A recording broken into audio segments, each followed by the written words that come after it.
I'm Ashley Kyle. And I'm William Holtz, and this is your Lake of the Ozarks weekly report brought to you by Lake TV and sponsored by Rick Ball, Ford Lincoln in Sedalia, Hy-Vee and Osage Beach, and Iguana Boat Sales.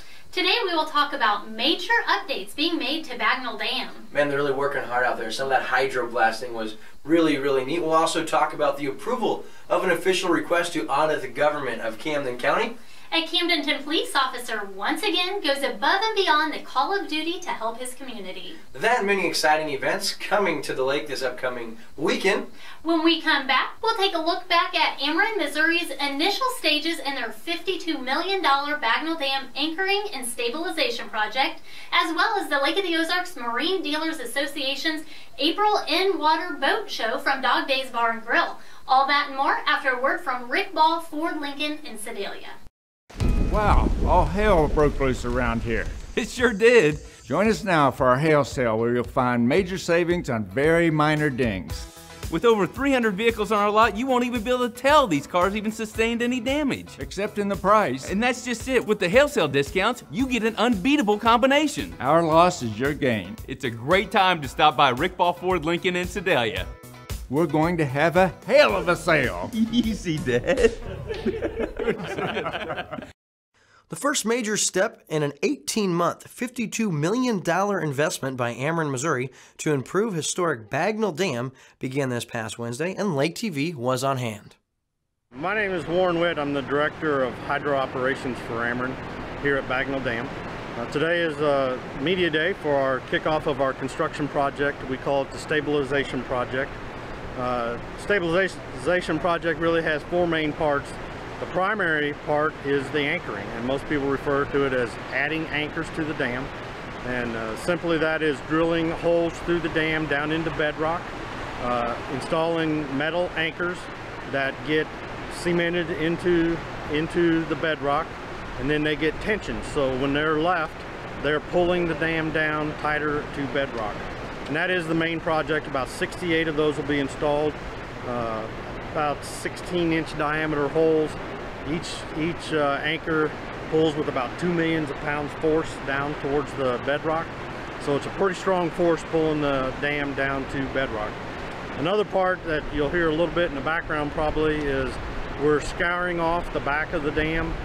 The weathered concrete, the top maybe 3 to 6 inches of weathered concrete will get taken off. It's taken off with what we call hydroblasting. It's kind of like a high pressure washer that scours that 3 to 6 inches of concrete off, and then that'll get poured back with a little bit thicker concrete, about 9 inches of concrete to go back on there. So that's the second part, is resurfacing the back of the dam. Third part is in between the piers at the top underneath the roadway. You'll see there's gaps underneath those piers. We're going to fill those gaps with concrete, which will add about 66 million pounds of concrete in additional weight to the dam. So again, an additional force pulling the dam down, holding it in place. And then the last part is kind of a minor piece most people won't even see, but the dam has drains in it to drain water from underneath the dam so that the water doesn't try to lift the dam up and float it downstream. We're going to install about 175 3.5-inch diameter drain holes into the back of the dam, and they go down to the interface where the dam concrete hits the bedrock and it just bleeds off water that's trying to leak underneath the dam. So that's the four major phases of the project. It's about an 18-month long project. Started late in March here with some of the preliminary, just setting up the work site. The real major work's just now starting to kick off. We'll start drilling for the anchors here in about another week or two. It's about a $52 million project. So that's the kickoff of this major construction project. We here at Lake TV will continue to keep the community informed over the next 18 months. You can check out our Facebook page for video clips and photos for the entirety of the process. Mike Carnegie, Lake of the Ozarks Marine Dealers Association in-water boat show is the big kickoff event here for the season every year at the lake. It sure is. It gets us started and propels us on into the summer season here at our April show at Dog Days. The weather this year kind of affected us on Friday and part of Saturday, but we're ended up on Sunday, a beautiful day, a lot of people out. Of course, all the 2017 boats are out here for anybody to look at and get propelled into the summer season. And of course, it's more than just boats. No, it sure is. We got all the other vendors that we have and our associate members, you know, all the marine industry related peripheral stuff that goes with it, from mats up to insurance to, you know, you name it, it's here. And we're all out there getting ready for the summer. Well, it is a big event, and I think what people love it is it's nice to see the boats when they're on the showroom floors and the other boat shows, but this is when they're in their natural habitat on the water, and the demo rides are very nice as well. That's why we have this in-water show. People can get right out here and get in them and take them out for a ride and see how they taste and feel and make that decision to get out and have some summer fun. And of course, now this is the first one of the season here at the lake, but you'll bring it back around come fall with the fall boat show. Sure will. We'll come back in September there. You know, we don't want to rush it too soon. Want to enjoy our summertime, but we'll be over at Captain Ron's the third weekend in September, and that's kind of our clearance year ending of the boat sale season. So we'll be right over there in September, but boy, we have a lot of summer left, Deb. Oh, absolutely. In the meantime, you are a tremendous source of information about the marine dealers here at the Lake of the Ozarks. How can people find that information? The easiest way to go to our website, which is Lake Ozark Boat Dealers, and that's a plural, dealers.com. All the members are on there with hot links and contact information, along with a direct email and my phone number. So if you got needing a direction or some help, give us a call and look it up, and all the dealers will be happy to help you. Well, Mike, we know you've had a big weekend and you're ready to get some rest, so we'll let you go. But thanks for chatting with us today. Thanks, Deb. Appreciate it. And we're all very thankful for the work that the marine dealers do in this I community. appreciate that much, Deb. Thanks a lot. Thank you. It's officially lake season with all these events taking place. Wow, what a weekend. Now for the news, the Camden County Commission agreed that the county needs to complete an audit. The commission voted to submit an official request to Nicole Galloway of the Missouri State Auditor's Office that the local government should be audited in its entirety. Presiding Commissioner Greg Hasty and 1st District Commissioner Bev Thomas explained that no elected officials are currently being accused of any criminal behavior or wrongdoing. But according to Lake Sun Online, an audit would likely uncover some issues with internal controls, proper procedures, and documentation. Hasty and Thomas hope that an audit will help the public regain confidence in its local government. Camdenton police have once again went above the call of duty for their community. Shane Mann posted in the Facebook group Lake Area Happenings last week that he witnessed a couple shoplifting at a local convenience store. Now, he reported what he had seen to the cashier, but since she did not actually witness him do it, she was unable to do anything about that.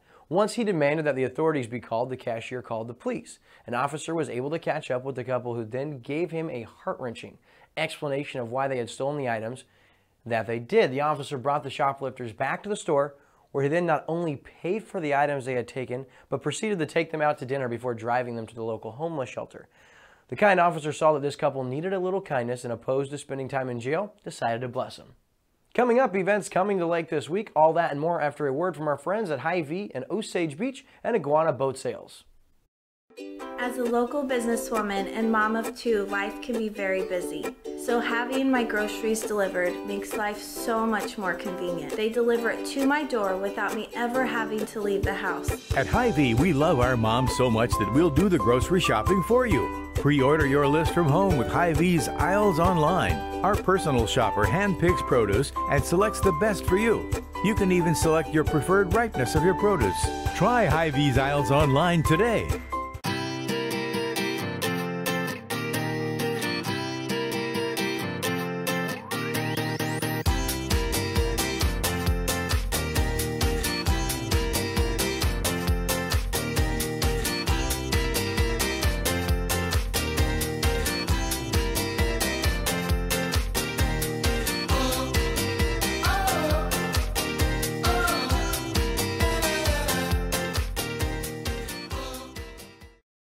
It's not too late to check out the annual Student Art Photo Quest at Lake Ozark Christian Church. Through April 30th, photographs taken by students K-12 from Camden, Miller, and Morgan County School Districts will be on display from 9 a.m. to 5 p.m. daily. An awards reception will be held on April 30th from 2 to 4 p.m. For more information on this event, you can visit artsathelake.com. Start this spring season by putting your healthiest foot forward. On Thursday, April 27th at 7:30 a.m., Lake Regional will be holding their West Side Health Fair at the Elks Lodge in Laurie. Now, free services offered include blood pressure test, vision test, body fat analysis, body mass index screenings, free pulmonary function test, and take-home colorectal cancer screening kits. Other services are available at low cost, such as blood chemistry profiles, complete blood counts, diabetes tests, prostate cancer screenings, and thyroid stimulating hormone tests. Now, fasting is required for some blood tests, and you can visit lakeregional.com/events for more information.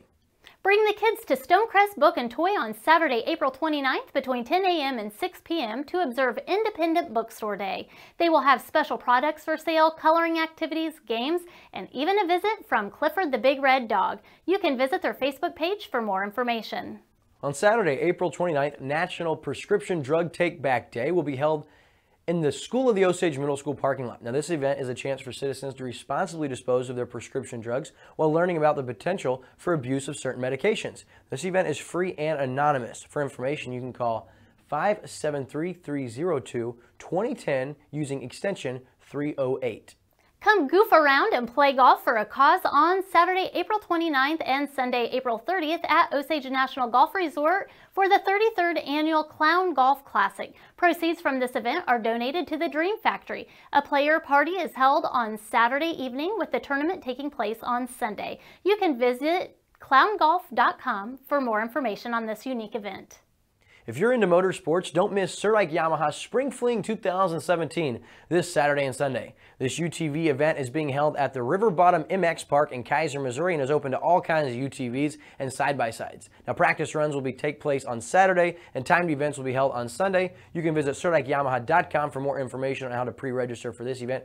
Don't miss a chance to go play in the mud, and I'll also tell you Lake TV will be on hand. And another example of how generous and thoughtful our community is, on April 30th from 9 a.m. to noon, Riverview Baptist Church will be providing single moms with free oil changes at their Riverview Loves the Lake event. Those wanting to take advantage of this amazing opportunity must provide their vehicle's make, model, year, and VIN number. Appointments are required, so call 573-348-3515 to schedule your free oil change. This is a heartwarming example of a local church expanding outside their walls to show the true love of Jesus. On May 9th, the community will have an opportunity to help support local charities with Give Lake. You can give where you live online, or you can give at the live event. From midnight to midnight on May 9th, you can visit lake.giveozarks.org to donate to your local charity at the event's funding campaign page, or you can attend the live event hosted by the Community Foundation of the Lake. The live portion of the event will be from 11 a.m. to 3 p.m. at Hy-Vee, where a free lunch and live music will be provided. Now, last year, this event raised an astonishing $51,000 in just 24 hours from the generosities of donors from all across the Midwest. Now, charities participating in this event include Kids Harbor, Citizens Against Domestic Violence, Big Brothers Big Sisters, Wonderland Camp, Lake of the Ozarks Developmental Center, Children's Learning Center, Medical Missions for Christ, Food for Morgan County, Westlake Aquatic Center, the National Shrine of Mary, Mother of the Church, the Lake Arts Council, and Missouri's Forget-Me-Not Horse Rescue Sanctuary. Wow, that's a mouthful. For more information on this event, you can visit communityfoundationsofTheLake.com. And now we'll look back at the 67th Annual Dogwood Festival from this past weekend in Camdenton. It might have been a cold and rainy weekend at the Lake of the Ozarks, but the weather certainly didn't stop lake locals from participating in the 67th Annual Dogwood Festival, and you better believe Lake TV was there. The Dogwood Festival is a huge event, spanning 3 consecutive days, 2 towns, and over 15 different events. On Friday night, we started the festival in Camdenton at the Knights of Columbus Fish Fry, where we got to talk to the head knight, Steve Rowles. We started this last year. We took it over from the Moose. We did so well last year, we thought we'd keep it going. After the fish fry, we ran over to Lynn Creek for the dinner theater, where we got to see a great play put on by the Camden County Museum and talk to the director, Daphne Jeffries. We got started with the Dogwood Festival. Members here were commissioned to write a historical play about the county of Camden, and we had just started fixing up the museum, and we had a nice stage, and so I said maybe we could do it here. The play was fantastic, but that wasn't the only live entertainment going on Friday night. The band Soul Joke played live at the Camden Middle School Little Theater, and believe me when I say, it was rockin'. We know the person who gets together, all the entertainment, stuff like that, very good friend of ours, and we didn't ask, we didn't beg anything, we just kind of showed up at the practice space, and she comes up and says, by the way, you're playing Dogwood. Saturday morning, we caught the fine art display at the First National Bank in Camdenton, where we were lucky enough to talk to some of the local artists. My store has been involved in the last couple years as far as the last 2 years before this year, we actually had artists painting out around the square. And this year we've upped it up a little bit and got a float in the parade. Over at First National Bank we have an art show, fine art show there from the brush and palette people as well. It was then time for the most popular Dogwood Festival event, the annual Dogwood Parade, where many groups and businesses got to show off their floats all around Camdenton. Definitely not as many people. The weather really messed up the quantity of people that came, but we still got to advertise, and the kids had a great time. And I've been doing them for 4 years. Honestly, the weather is always a little cold, but this time it's just a little colder, but that's okay. We still got people to come out. It's still a fun time. The Young Eagle Flights was next on the list. This is a very neat event where local pilots give kids 17 and under plane rides around Camdenton. We couldn't finish out the night without enjoying one of the biggest Dogwood events, the Carnival, at the Camdenton Middle School parking lot. We had so much fun at the 67th Annual Dogwood Festival and can't wait to see you at next year's. With Lake TV, I'm Chase Elliott. Nice job by Lake TV's Chase Elliott on the Dogwood Festival feature. You can see a full extended feature piece later this week on Lake TV's Facebook and YouTube pages. Well, that's a wrap for the Lake of the Ozarks Weekly Report. Thanks for watching us on Como Connect Channel 90 and Charter Channel 197, and watch anytime at mylaketv.com. And remember, you can connect with us on Facebook and Twitter at MyLakeTV, and you can check out our Instagram page at handle _TheLakeTV. For Ashley and the entire news team from here at the Lake TV News Studio, I'm William Holt. Stay classy, Lake of the Ozarks.